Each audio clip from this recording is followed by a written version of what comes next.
Back sir. यानी कि सरकार है साहब, आता हुआ पैसा किसको बुरा लगता है? और 1.25 लाख 1.5 लाख करोड़ अगर आपके पास हर साल आ रहा है तो आप क्यों गवाओगे उसको? तो cess is again coming back sir. वो इसलिए कि लग्जरी चीजों के ऊपर सेस तो होना चाहिए ना, उसको कैसे हम छोड़ देंगे? तो सब कुछ तो इस देश का 10% करता है, बाकी 90% तो 5 किलो अनाज में जिंदा ही है साहब। भारत भूषण जी, जय हो दलाल मैया की। बस यही कहूंगा सर। जी सर। वोरा साहब, दुबे जी ने बिल्कुल सही कहा है कि देश को दलाल चला रहे हैं। ये जब से ORF वाला मामला अभी 3-4 दिन से चर्चाओं में चला है, आप ये देखिए कि अडानी और अंबानी में फर्क समझिए। अडानी व्यापारिक बुद्धि का आदमी है और अंबानी उद्यमी। अडानी ने कभी इंडस्ट्री नहीं लगाई, व्यापार किया, वो बिजनेसमैन आदमी है शुद्ध तरीके से। और अंबानी उद्यमशील आदमी है। आप और थोड़ा घटनाओं में जाइए पीछे। आप ट्रंप के शपथ ग्रहण समारोह में अंबानी गए, उसके बाद मोरक्को में कहीं जगह एक जगह मुलाकात हुई, और रूस से जो तेल खरीदा और जो लाभ हुआ उसमें कभी रिलायंस का नाम नहीं। कतर में भी गए थे दोनों सर, कतर में भी गए थे, भोज में शामिल हुए थे। उसमें कभी रिलायंस का नाम नहीं है। वो क्या कहने गए थे अंबानी साहब कि साहब आप जो मर्जी कहिए पर बिना नाम के कहिएगा, बाकी कोई दिक्कत नहीं है, और जो भी मुनाफा होगा बांट के खा लेंगे। वो जो भी बात करने गए हो। सवाल ये है कि देश को कारपोरेट कंपनियां ही चलाती रही हैं, पहले भी और आज भी, और हमेशा चलाती, आगे भी चलाती रहेंगी। सवाल है कि उनके पास पॉलिटिकल पावर कितनी है। अगर कारपोरेट कंपनियों के पास पॉलिटिकल पावर आ गई, प्रभावित करना अलग चीज है। आप नीतियों को प्रभावित करते हैं, अपने हक में नीतियां बनवाते हैं, डोनेशन देते हैं, चंदा देते हैं, उसमें कोई दिक्कत नहीं।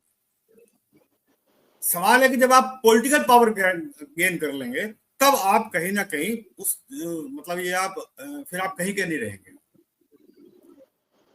आप देखिए कि पूरी दुनिया में, मैं हमेशा कहता हूं कि अब एक डिवाइडर आ गया सड़क के बीच में। आप दाएं चले या बाएं चले, वो अलग बात है। बाईं तरफ 4 लेन है, दाईं तरफ 4 लेन है। आप उस अपनी बाईं तरफ की लेन में आप कहीं भी आगे पीछे चलिए, 1, 2 नंबर, 3 नंबर, 4 नंबर लेन में चलिए, कोई दिक्कत नहीं। लेकिन सड़क क्रॉस करके आप दूसरे में नहीं। तो जब डिवाइडर बीच में आ गया है और दुनिया 2 खेमों में आ चुकी है, आपके पास एक तरफ चाइना मॉडल है, एक तरफ रशिया वो अमेरिकन मॉडल। चॉइस आपके पास बची नहीं है। आप दोनों को साथ लेके नहीं चल सकते। इस स्थिति में हम लोग आ चुके हैं, पूरी दुनिया आ चुकी है। हम क्या, पूरी दुनिया आ चुकी है। आप दोनों को साथ लेके नहीं चल सकते। हाँ, चाइना और अमेरिका दोनों मिलकर साथ चलना चाहें तो वो चल सकते हैं, लेकिन जो हम लग्गू भग्गू लोग हैं, वो हमारे सामने कोई चॉइस नहीं। वो दोनों मिलके हमारे सामने कोई चॉइस नहीं छोड़ेंगे।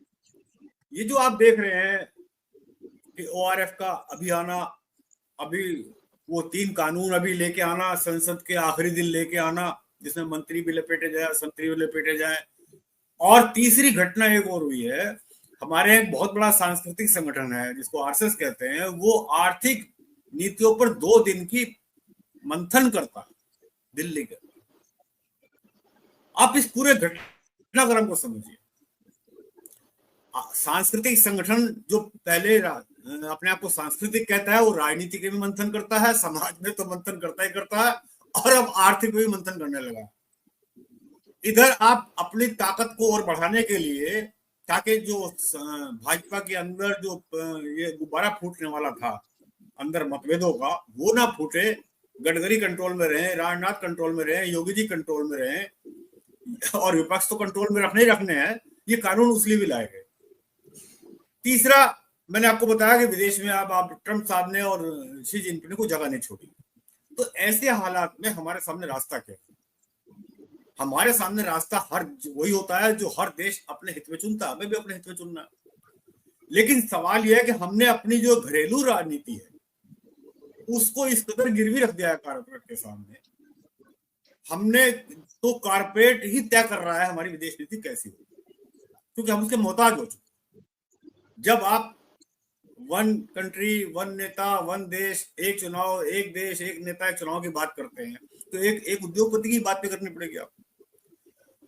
इन कारपोरेट कंपनी के जो हित अमेरिका से है और जो चाइना से हित है, और जो अभी ओआरएफ में जो आपने नाम गिनाए, बहुत लोग इनके डोभाल साहब के बेटे और जयशंकर साहब के बेटे बैठे हुए हैं और वो दिशा नीति तय कर रहे हैं, तो अब पूरा खेल समझ में धीरे धीरे आ रहा है। पूरा खेल ये है कि कारपोरेट कंपनियों ने 2009 या 10 के आसपास, जब अटल बिहारी वाजपेयी बहुत पहले शुरू हुई चर्चा, तो जब वो कहा था अटल बिहारी वाजपेयी ने मोदी जी को, राज धर्म का पालन कीजिए, शुरुआत तो वहीं से हो गई थी। उन्होंने कहा राज धर्म का पालन कर तो रहा हूं। वो वीडियो एक छोटी सी बारीक सी आई थी, बाद में छुपा ली गई, वीडियो नहीं आई। मुझे तभी लगा था कि मोदी जी पूरी भाजपा के ऊपर हावी हो जाएंगे, और वो किस लिए हावी हुए, उसी बलबूते पर हावी हुए, अपनी गुजरात लॉबी के, जो आर्थिक लॉबी है, कारपोरेट लॉबी है, उसके बलबूते पर हावी हुए भाजपा। और ये तय हुआ कि जो कारपोरेट कंपनियों को आगे बढ़ाना है तो आरएसएस को साथ लेना जरूरी है। और तय हो गया कि 2014 में उनको मोदी जी को प्रधानमंत्री पद के लिए, बहुत बड़ी कहानी है पीछे की। वो मेन मुद्दा ये था वोरा साहब कि आरएसएस को धीरे धीरे सत्ता अपने हाथ में लेनी है। मैं बहुत बड़ी बात करने लगा, धीरे धीरे आरएसएस को सत्ता अपने हाथ में लेनी है और भाजपा को भंग करना है। भाजपा तो एक उसकी विंग है, एक पंख है, उसका एक हिस्सा है, भाजपा कुछ नहीं है।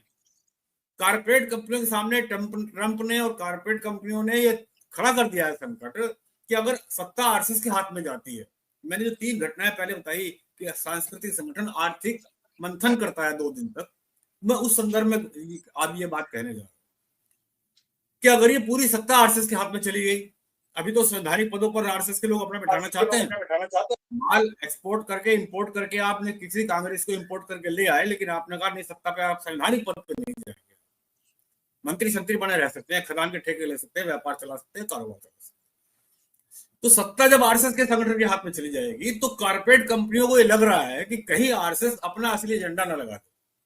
असली एजेंडा क्या है? हिंदू राष्ट्र। अगर हिंदू राष्ट्र घोषित होता है तो कारपोरेट कंपनियां जिंदा नहीं रहेंगी, चल नहीं पाएंगी कारपोरेट कंपनियां। मैं उल्टी बात कर रहा हूं कि तानाशाही के दौर में कारपोरेट कंपनियां बहुत अच्छी तरह चलेंगी, नहीं चल पाएंगी। जी, क्योंकि हमारे पास जो, मैं अभी बात खत्म कर रहा हूँ वोरा साहब, कि हमारे पास जो आबादी का जो मिक्सचर है हमारे पास, वो तानाशाही को शूट नहीं करता और ये कोशिश कर रहे हैं तानाशाही लाने की। तो इसीलिए जब हमारे पास रास्ता ही नहीं बचा दाएं और बाएं में से एक रास्ता चुनने का, तो हमें देखना है कि हमारे हित कहाँ है। अब ट्रंप साहब ने धोखा दे दिया, या हमने धोखा दे दिया ट्रंप साहब को, या ट्रंप साहब ने हमें दूध की तरह मक्खी तरह निकाल के फेंक दिया और हमें पास रास्ता को पहुंचाने के अलावा जाने का बचा ही नहीं। तो अब हम जब चाइना की गोद में चले जाएंगे तो हमारी घरेलू राजनीति भी प्रभावित होगी। उस घरेलू राजनीति में जो प्रभाव पड़ेगा उसको रोकने के लिए ये पूरी जद्दोजहद चल रही है और कारपोरेट कंपनियां पूरी तरह से देश को चला रही हैं और पॉलिटिकल पावर गेन करने की तैयारी में है। जी।